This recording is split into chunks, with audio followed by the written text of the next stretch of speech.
다운표에 대해 다룰 예정이니 쿼트.파이로 저장을 하고요. 자세히 다루지 않고 넘어왔던 다운표와 문자열에 대해 더 알아봅시다. 파이썬에서 다운표의 역할은 문자열 또는 영어로는 스트링이라는 자료형을 만드는 것입니다. 문자열은 파이썬에서 텍스트를 다룰 때 쓰는 자료형 또는 타입이라고 하고요. 말로 설명하면 어렵지만 지금까지 다운표 안에 텍스트를 써서 표현한 모든 값은 문자열이고, 그 밖에도 포맷을 써서 만들어낸 값도 문자열이고, 앞으로 텍스트를 만들어내거나 가져다 쓰는 데는 대부분 이 문자열이라는 것을 사용합니다.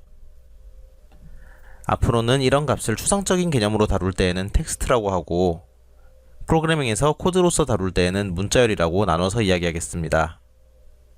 직접 텍스트를 넣고 다운표로 둘러싸서 문자열을 만들 때는 작은 다운표로 둘러싸기도 하고 큰 다운표로 둘러싸기도 했는데요.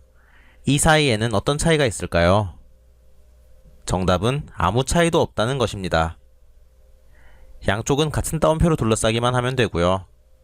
다만 어떤 다운표가 더 편한지에 대해서는 경우에 따라 차이가 있습니다. 예를 들어서 한국어 글쓰기에서는 흔히 직접 인용은 큰 다운표로, 강조는 작은 다운표로 쓰는데요. 작은 다운표 사이에 작은 다운표가 들어가거나 큰 다운표 사이에 큰 다운표가 들어가면은 파이썬이 문자열의 끝이 어디인지 알아내는데 어려움이 있겠죠. 실제로 그런 식으로 쓰면 파이썬은 중간에서 문자열이 끝이 난다고 인식하고 오류를 냅니다. 저는 보통은 작은 다운표를 쓰고 작은 다운표가 불편할 때만 큰 다운표를 쓰는데요. 어떤 쪽을 더 많이 쓰더라도 문제는 없습니다. 이걸로 끝이면 아쉽겠죠. 방금 쓴 파이썬의 문자열에는 제약이 조금 남아있는데 여러 줄이 들어가는 긴 문자열은 쓰기가 어렵습니다. 파이썬은 다운표 하나로 시작한 문자열은 그 줄에서 끝나기를 기대하기 때문에 문법 오류가 됩니다. 그럼 이럴 때는 어떻게 해야 될까요? 파이썬만의 비법은 다운표 3개로 둘러싸는 것입니다.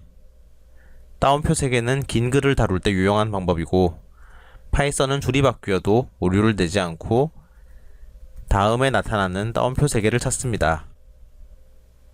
다운표 3개는 그 밖에도 좋은 점이 있는데요.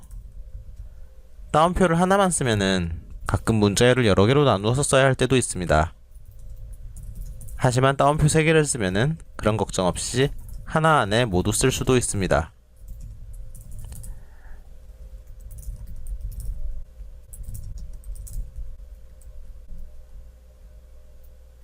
이렇게 덧셈기호로 연결하는 것보다는 훨씬 낫죠. 알아챈 분들도 있을 텐데요. 다운표 3개도 다운표 하나와 마찬가지로 작은 다운표와 큰 다운표를 원하는 대로 골라 쓸 수 있고, 3개를 모두 같은 종류로, 양쪽을 모두 같은 종류로 맞춰주기만 하면 됩니다.